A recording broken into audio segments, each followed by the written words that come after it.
नमस्कार. श्री स्वामी समर्थ. पौष महिन्याप्रमाणे श्रावणामध्ये सुद्धा आदित्य रानूबाईचं व्रत करण्याची पद्धत आहे. श्रावणामध्ये जितके रविवार येतील तितके रविवार आपल्याला हे व्रत करायचं असतं. तुम्हाला श्रावणातल्या रविवारी ऐकण्यासाठी म्हणून आदित्य रानूबाईची कथा सांगणार आहे. तर ही कथा तुम्ही संपूर्ण ऐका. चला तर मग कथेला सुरुवात करूया. ऐका आदित्य रानूबाई तुमची कहाणी. आटपाट नगरात एक ब्राह्मण राहत होता. तो रोज समिधा, फुलं, दुर्वा आणवयास रानात जात असे. तिथं नागकन्या, देवकन्या वसा वसत होत्या.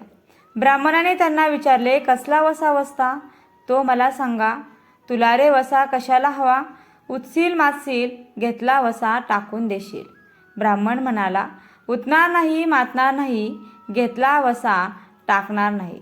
तेव्हा त्या म्हणाल्या, श्रावण मासी पहिल्या आदित्यवारी न बोलता उठावं, सैचल वस्त्रासहित स्नान करून अग्रोदक पाणी आणावं, विड्याच्या पानावर रक्तचंदनाची आदित्य रानूबाई काढावी, 6 रेगांचं मंडळ करावं, 6 सुतांचा तातू करावा आणि त्या 6 गाठी द्याव्यात. पानफुलं व्हावं, पूजा करावी, पानांचा विडा, फुलांचा झेला, दशकांचा धूप, गुळ खोबऱ्याचा नैवेद्य दाखवावा. 6 मास चाळावी, 6 मास पाळावी, मागीच रथसप्तमी संपूर्ण करावं. संपूर्णास गुळाच्या पोळ्या, बोरण्याची खीर, लोणकडं तूप असावं.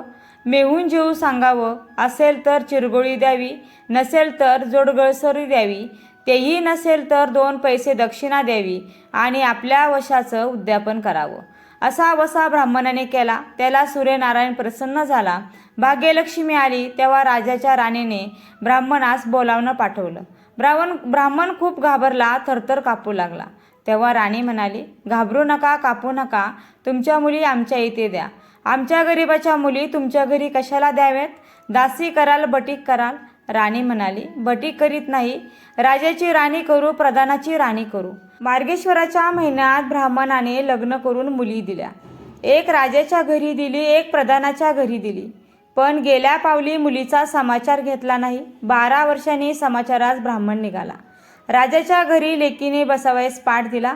पाय धुवायला पाणी दिलं आणि म्हणाली, बाबा गूळ खा, पाणी प्या. ब्राह्मण म्हणाला, गूळ खात नाही, पाणी पित नाही. आधी माझी कहाणी करावायची आहे, ती तू ऐक. तुमची कहाणी ऐकायला मला वेळ नाही. राजा पारदीला जाणार आहे. त्याला जेवायला उशीर होईल. त्याच्या मनात राग आला. तोच राग मनात धरून ब्राह्मण तिथून निघाला आणि प्रधानाच्या घरी आला.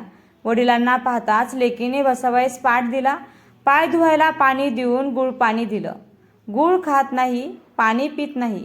माझी कहाणी करायची आहे, ती तू अगोदर ऐक. तुमची कहाणी नको ऐकू तर कोणाची ऐकू? ती घरात गेली. उतरंडीची 6 मोती आणले. 3 आपण घेतली व 3 वडिलांच्या हातात दिली. वडिलांनी सांगितलेली कहाणी तिने मन लावून एकाग्रतेने ऐकली. नंतर जेवून खाऊन वडील आपल्या घरी आले. बायकोनं मुलींचा समाचार विचारला. जिनं कहाणी ऐकली नाही ती गरीब आणि दुःखी कष्टी झाली आणि जिनं कहाणी ऐकली ती मोठ्या सुखात आहे. इकडे जी गरीब झाली होती तिनं आपल्या मुलाला श्रीमंत मावशीकडून काही दिलं तर घेऊन येण्यास सांगितलं. पहिल्या आदित्यवारी पहिला मुलगा उठला. तळ्याच्या पाळी जाऊन उभा राहिला. तेथे प्रधानाच्या दासी होत्या. प्रधानाच्या राणीला जाऊन सांगा की तुमच्या बहिणीचा मुलगा आला आहे. कसा आला आहे, का आला आहे, फाटकं नेसला आहे, तुटकं पांघरलं आहे.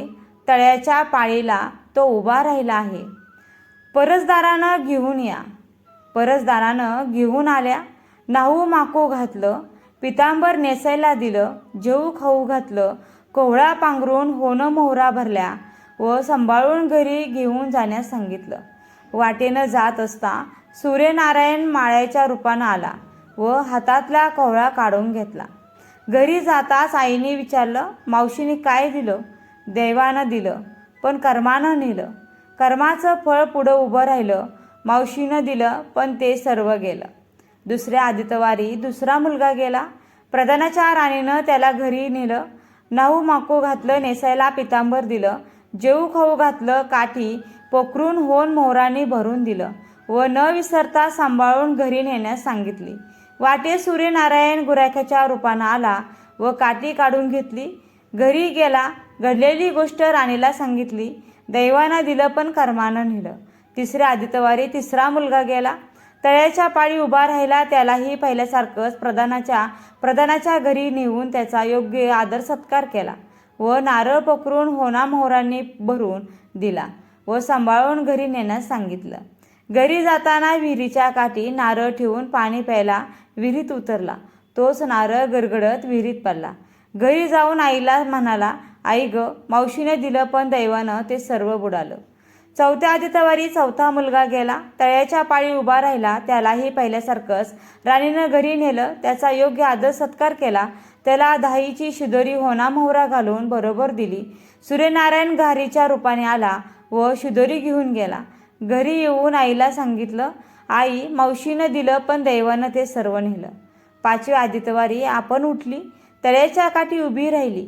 दासीने तिचा निरोप तिच्या बहिणीला सांगितला. बहिणीने तिला परसदारानं घरी नेलं. नाहू माकू घातलं. साडी चोळी नेसायला दिली. प्रधानाची राणी आदित्यवाराची कहाणी करू लागली. काय वसा करतेस ते मला सांग. बहीण म्हणाली, वडिलांची कहाणी ऐकली नाहीस म्हणून तुला दारिद्र्य आलं. राजाच्या राणीनं यावर उपाय विचारला. तेव्हा तिनं वसा सांगितला. ती बहिणीच्या घरी राहिली. श्रावणात सांगितल्याप्रमाणे सूर्यनारायणाची पूजा केली. इकडे राजाला भाग्य आलं. राजाने छत्र चामर देऊन बोलावणं केलं. राजा येताच ती घरी जायला निघाली. एकमेकींना बहिणींनी आहेर केले. वाटेने निघाली. पहिल्या मजलेस स्वयंपाक केला. राजाला वाढलं, मुलांना वाढलं, आपलं पान वाढून घेतलं. तोच कहाणीची आठवण झाली. हकारा केला, डंकोरा पिटला. कोणी उपाशी आहे का शोधण्यास सांगितलं. कोणी उपाशी नव्हता. वाटेने एक मोळी विकत चालला होता. त्याला कहाणी ऐकावेस बोलावलं. तो मोळीवाला म्हणाला, तुझ्या बाईची कहाणी ऐकून मला काय फळ, माझं पोट भरलं पाहिजे असं म्हणून तो राणीकडे आला. राणीने 6 मोते घेतले. 3 त्याला दिले व 3 आपल्या हातात ठेवले व मनोभावे कहाणी सांगितली. त्याने मोठे भक्तीने ऐकले. त्याची मोळी सोन्याची झाली. तो म्हणाला, कहाणी ऐकल्यास एवढं फळ, मग वसा घेतल्यास किती मोठं फळ मिळेल. काय वसा आहे तो सांगा. राणीने तो उठणार नाही, मातणार नाही याची कबुली करून घेतली व वसा सांगितला. दुसऱ्या मजलेस राणीने स्वयंपाक केला. मुलांना राजाला वाढलं. आपलं पान वाढून घेताच कहाणीची आठवण झाली. हकारा करून कोणी उपाशी नाही ना याचा शोध घेतला. माळ्याच्या विहिरीला पाणी लागत नव्हतं. त्याचा मळा पिकत नव्हता. असा एक माळी चिंता करीत बसला होता. त्याला कहाणी ऐकावेस बोलावलं. तो आला. राणीने 6 मोते घेऊन 3 मोती आपण घेतले. 3 माळ्याला दिले. राणीने मनोभावे कहाणी सांगितली. त्याने चित्तभावे ऐकली. मळा पिकू लागला. विहिरीला पाणी आलं. तो म्हणाला, कहाणी ऐकल्यावर एवढं फळ, मग वसा घेतल्याचं काय फळ, काय वसा असेल तो मग सांगा. मग राणीने त्याला वसा सांगितला.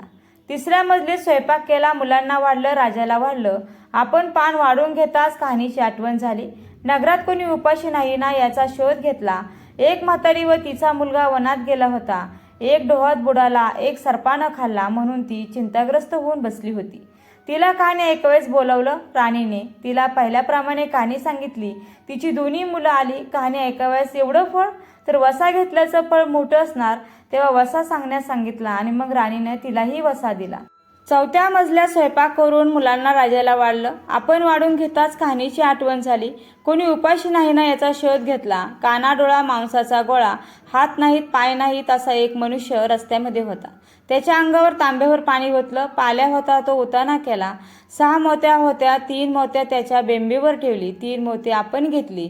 राणीने सांगितलेली कहाणी त्याने ऐकली. त्याला हात पाय आले. देह दिव्य झाला. त्याने राणीस वसा विचारला. राणीने त्यास वसा सांगितला. 5व्या मुक्कामास घरी स्वयंपाक केला. सूर्यनारायण जेवायला आले. 7 दरवाजे उघडले. लोह गंगाळ पाणी तापवलं. षडस पक्वान्न जेवायला केली. सूर्यनारायण भोजनास बसले. त्यांना पहिल्या घासाला केस लागला. ते रागावले. राजाच्या राणीला 12 वर्ष दरिद्र आलं होतं. तिनं आदित्यवारी वळचणीखाली बसून केस विंचारले. काळ चवा डोईचा केस, वळचणीची काडी डाव्या खांद्यावरून टाकून दे. राजाच्या राणीला सूर्यनारायणाचा कोप झाला. तसा कोणाला होऊ नये. ब्राह्मणाला, मोळी विक्याला, राजाच्या राणीला, माळ्याला, म्हातारीला, कानाडोळा मांसाचा गोळा, सर्वांना सूर्यनारायण जसा प्रसन्न झाला तसा तुम्हा आम्हाला हो. ही 60 उत्तराची कहाणी 5 उत्तरे संपूर्ण. धन्यवाद. श्री स्वामी समर्थ. ओम सूर्याय नमः.